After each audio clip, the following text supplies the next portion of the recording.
A World War II P-47 pilot will tell us what it was like flying P-51 Mustangs in a Guard unit after the war. When I got home, I missed flying quite a bit, and they opened up a flying squadron at the municipal airport in Salt Lake, and they were flying Mustang 51. I'd never flown a Mustang, but they were flying a Mustang, and so I went out there and got an interview. They interviewed me, and they accepted me in the National Guard at Utah. And I was one of the first ones to get into that squadron. And I was in there flying while I was going to school in Salt Lake. And we did a lot of what they call firepower demonstrations.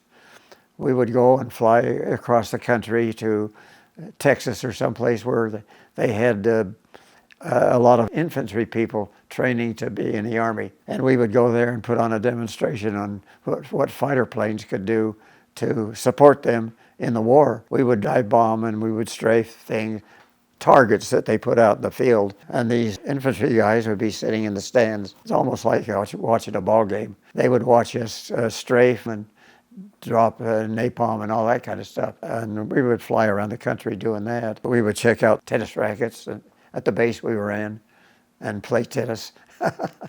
So we had a lot of fun doing that, going around the country playing tennis. I got 1,100 hours in the Mustang, as a matter of fact, doing that. And then later on, some of the guys in there were ex-P-38 people, and some were ex-JUG people like me.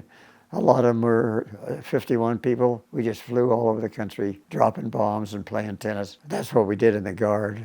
So it's not all bad stuff. However, when I was in the Guard, we would lose 2 pilots every year. And we were not fighting a war either. We would lose a couple of guys every year in an airplane accident of some kind. So it wasn't all fun and games. It was still kind of hazardous to your health if you weren't very careful. Most of the Guards, I think, had 51s at that time. The 51 was a real good fighter plane for that era.